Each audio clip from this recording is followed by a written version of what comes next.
Welcome sa Dries TV. Kung interesado ka sa ganitong news, huwag kalimutang isubscribe ang ating YouTube channel. Maraming salamat! Welcome back again sa ating YouTube channel mga kakimpaw, and sa update natin ito ang pag-uusapan natin ay tungkol sa mga importanteng kaganapan kina Kim and syempre kay Paula Avellino.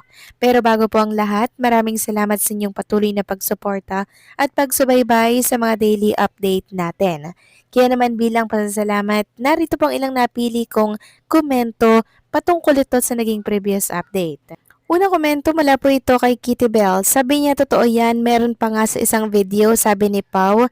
So, na-assume ka. Sabi niya yon kay Jay. Parang ako ang natunaw nang napanood ko yung video na yon. So, maraming salamat sa komento. Yes, maging ako, kahit ako yung sabihan niyan, para akong binuhusan ng tubig, mga kakimpaw na napakalamig. 'Di ba? Kasi sobrang nakakahiya po no na nag-assume ka sa isang lalaki, mga kakimpaw. Tapos in return, wala ka palang mapapala. Sobrang sakit nun. And si Paolo Avellino po kasi, mga kakimpaw, talagang totoong tao lang siya. Hindi siya yung mapalabok magsalita. Talagang direct to the point siya, mga kakimpaw.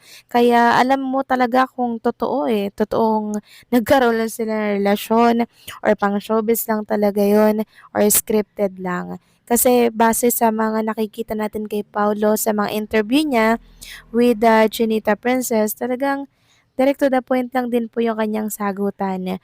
Or pag masyadong private na po or privado yung tanong, mga kakimpaw, parang play safe na lang din po yung sagot ni Paula Avellino kasi ayaw niya pong i-expose ito sa marami. Gusto niya lang talaga private, mga kakimpaw. Hindi po kasi si Paula Avellino yung masyadong showy sa publiko kasi artista ka na nga, 'di ba? Tapos wala nang privacy 'yon.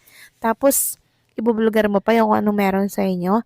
So nawawalan po ng privacy. Kaya naiintindihan ko, mga kakimpaw, kung bakit ganito po yung gusto ni Paula Avellino sa relationship nila ni Chinita Princess. Kaya yung nag-assume dyan, maging yung ibang mga fans kay Jay, fans ni Jay, sana tigilan na lang natin yan at irespeto ang desisyon ng ating mga iniidolo. Okay? So maraming salamat sa komento ginang Kitty Bells. God bless po and mabuhay kayo. Next comment naman mula po kay Ginang Norma Dayag. Sabi niya, there's TV ganyan na ginagawa ng mga bashers kasi napipil na nila yung kasal ng dalawa. Then, di na mapalagay na gumawa ng ibabash sa kanila para masira yung mga fans ng Kim Pao. But you're all wrong in your conception. If that's the case, the more Kim's fans will give a damn to you bashers. But mind you bashers, anyway, Kim Pao fans will no engage in this kind of people who are nega to your life. No. We are affected by these bashers comments for they are egoistic people. To all Kimbao fans, don't be misled with these bashers. Kimbao is real. They are not reals. So just relax lang tayo and continue our prayers for them both. God bless them both. So maraming salamat sa komento ginang Norma Dayag, no? So, si Kim and Paolo hindi po nag-aaksaya ng oras or panahon sa mga bashers na to kasi alam po nila na kasama ito bilang isang public figure. For sure, tinatawanan na lang po nila yung mga sinasabi ng mga bashers na yan. Kaya tayo, mga fans, tawanan na lang din natin yan at huwag tayong magpa-apekto sa mga sinasabi nila laban kay Kim and Paolo Avellino. Kasi alam natin, mga kakimpaw, na wala namang katotohanan ang mga yon dahil tayo mismo ang nakakaalam ng totoo sa dalawa. Okay?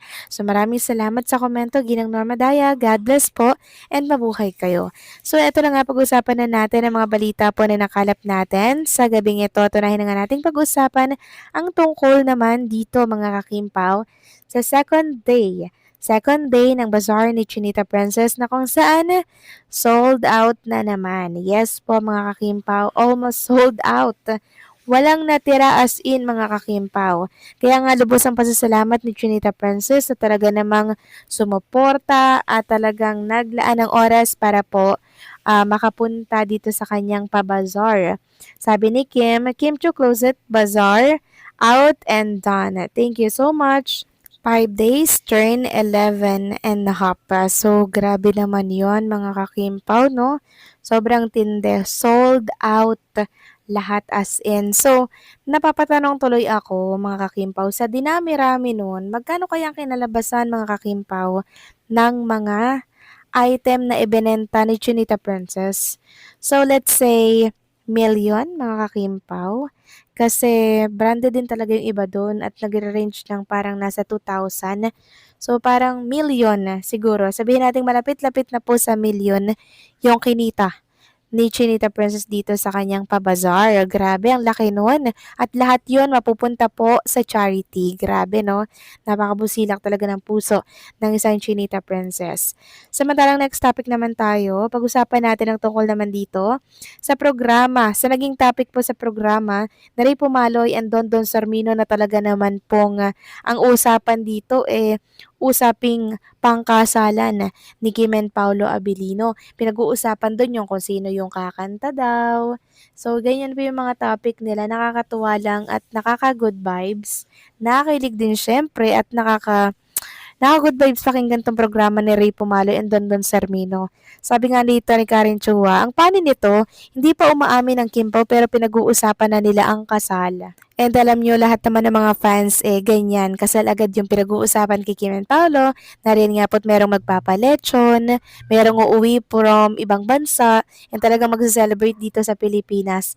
Ganyan po katindi ang mangyayari pag kinasal na si Kim and syempre si Paolo Avellino. And meron nga tayong nabasa dito, sabi po ni Ma'am Lenny, yes, may alam kasi sila. Sabi nga nila, kung pwede lang daw silang magkwento, kaya lang ayaw nilang pangunahan ng dalawa.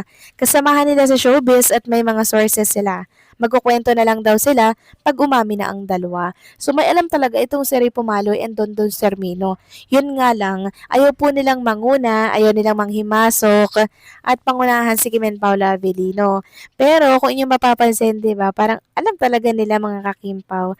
Kaya yung mga nakikita natin sa kanilang mga sinasabi, naririnig po natin sa kanila, parang ano na sila sure na merong Kim and Paula Avellino. Taliwas po sa isang vlog na napanood ko kanina tungkol kay Miss Bambi na kung saan lokohan lang daw ang Kim Pao, mga kakimpaw. Lokohan lang ba yon mga kakimpaw? Yung nga po ni Paula Avellino ng ganong galawan, di ba yung nangloloko po ng mga tao, tapos parang scripted lahat, pang showbiz lang, pan service lang. Ayaw po ni Paula Avellino ng ganon. Kaya nga po kumuwala siya kay Jay, hindi po ba? Tapos si Paolo, gusto pa niyang makatrabaho pa si Chinita Princess. Kung lokohan lang yun at scripted lang, hindi po tatagal dyan si Paula Avellino. Tumagal.